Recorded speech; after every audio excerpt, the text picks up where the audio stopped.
Ayan, naka-rest na siya at nilagay ko rin siya ng ginawa kong limon na round at nakalagay na sa malinis na lagyan. Ngayon, ready to serve na siya and ready to eat. هاي روز. Hi, madam. How are you? Fine, madam. الحمد لله. اليوم روز بتسوي لكم طريقة كبسة الدجاج. يلا روز. Hello mga kabayan. Ngayon magagawa ko ng kabsal chicken. Ayan, nalidi ko na yung chicken. Hinati ko siya ng half. At nalidi ko rin itong 5 glass ng water. Binabad ko siya sa, hinugasan ko siya at binabad ko siya sa maitim na tubig. Nilagyan ko siya ng kunting hil. At ito, naghiwa rin ako ng onion, small piece. At tomato, small piece. At niredy ko na rin itong hot chili. At niredy ko itong black lemon, darsin, at hil. At itong salt, muharat powder, black powder, at hil powder. Ayan, ang paghiwa ko nitong chicken, nilinis ko siya. Una, tinanggal ko yung dulo ng pakpak niya.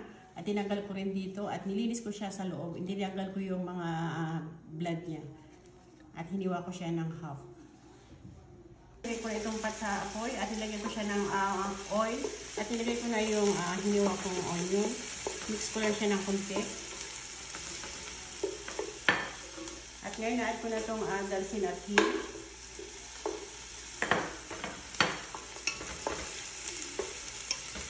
Kailangan lutuin natin yung sibuyas para yung amoy niya, mabango siya.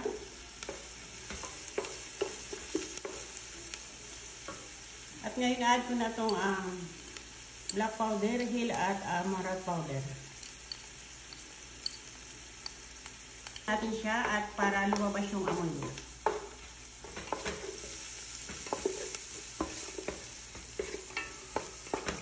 Yan. At ngayon, i-add ko na itong chicken. Kailangan lang natin yan siyang balik-balik na rin para yung hanggang maging white yung kulay ng chicken. Ayan, white na yung chicken. At ngayon, i-add ko na itong tomato. Mix ko lang siya ng konti.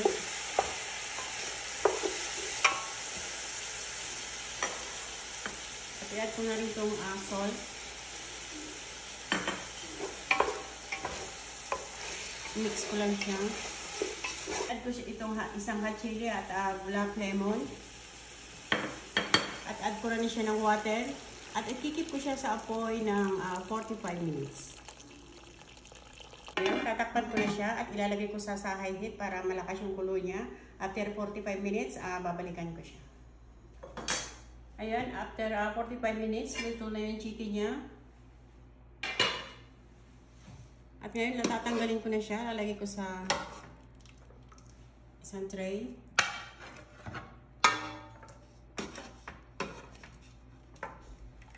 Ayan, naglagay ako sa bowl ng kunting muharat at kunting tomato paste. At lalagyan ko siya ng kunting water nitong chicken. Mimix ko siya.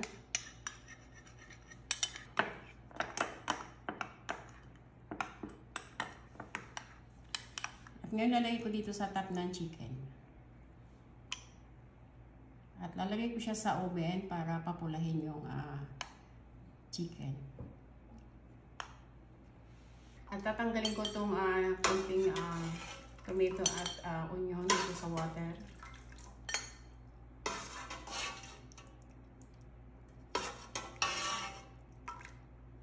Add ko na itong rice dito sa water. Ayan, nalagay ko na yung rice niya at ngayon ilalagay ko siya sa high heat para kumulo siya ng malakas at after na wala na siyang tubig, lalagay ko na yung toppings niya. After na wala na siyang tubig, lalagay ko na itong ginawa kong pan-toppings niya, yung onion, nilagyan ko siya ng konting seeds ng pomegranate seeds at grape seeds. Ayan, after 30 minutes, luto na siya.